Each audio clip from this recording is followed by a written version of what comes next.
పెద్దపల్లి జిల్లా సుల్తానాబాద్ పట్టణంలో ఎమ్మెల్యే విజయ రమణారావు మీడియా సమావేశం ఏర్పాటు చేశారు. ఈ సందర్భంగా ఎమ్మెల్యే మాట్లాడుతూ యూరియాపై బీఆర్ఎస్ పార్టీ చేస్తున్న రాద్ధాంతంపై తీవ్ర స్థాయిలో మండిపడ్డారు. కేటీఆర్ యూరియా ఎవరు ఇస్తారో మీకు తెలియదా? 10 ఏళ్ల పాటు ముఖ్యమంత్రిగా చలామణి అయిన నువ్వు కాంగ్రెస్ పార్టీ చేస్తున్న అభివృద్ధిని చూడలేక రైతులను అడ్డుపెట్టుకుని రాజకీయం చేస్తున్నారు. మీ పార్టీ మీ కుటుంబంలో జరుగుతున్న అంతర్గత పోరుపై ముందుగా ఆలోచించి తర్వాత కాంగ్రెస్ పార్టీపై మాట్లాడాలని సూచించారు.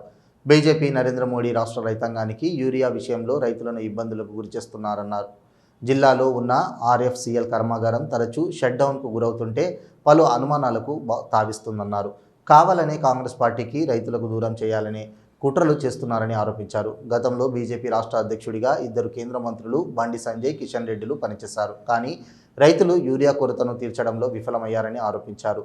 రైతుల కన్నీరు బీజేపీకి మంచిది కాదన్నారు. ఇప్పటికైనా బీజేపీ కేంద్ర ప్రభుత్వం రాష్ట్రానికి కావాల్సిన యూరియా అందించి రైతులను కాపాడాలని కోరారు. యూరియా కూడా ఇవాళ కేంద్ర ప్రభుత్వం బీజేపీ నరేంద్ర మోడీ వైఫల్యంతో ఇవాళ 78 రోజులు కంటిన్యూగా షట్ డౌన్ అయింది.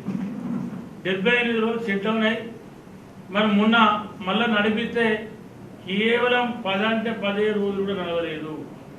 మళ్ళీ ఇవాళ 10 రోజులు షట్ డౌన్ అయ్యి ఇవాళ ఏదో లీక్ అవుతుందని చెప్పి పైపులు లీక్ అవుతా ఉన్నాయని చెప్పి ఇవాళ మరి ఫ్యాక్టరీకి సంబంధించినటువంటి యజమాని చెప్తా ఉంది.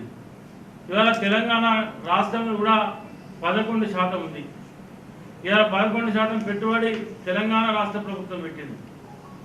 ఇవాళ అది 78 రోజులు 10 రోజులు దగ్గర 88 రోజుల నుండి 90 రోజుల నుండి కంటిన్యూగా షట్ డౌన్ కావడం కూడా అదొక పెద్ద లోపం అయిపోయింది. తెలంగాణ పెద్ద నష్టం జరిగింది. మరి ఇదే విషయానికి సంబంధించి 2 నెలల కన్నా ముందే అంటే 2 నెలల కన్నా ముందే పార్లమెంట్ ఎంపీలతో కలిసి రాష్ట్ర వ్యవసాయ శాఖ మంత్రి తుమ్మల నాగేశ్వరరావు గారు తీసుకొని మన ముఖ్యమంత్రి రేవంత్ రెడ్డి గారు కేంద్ర వ్యవసాయ శాఖ మంత్రి మరి జేపీ నడ్డా గారిని కలవడం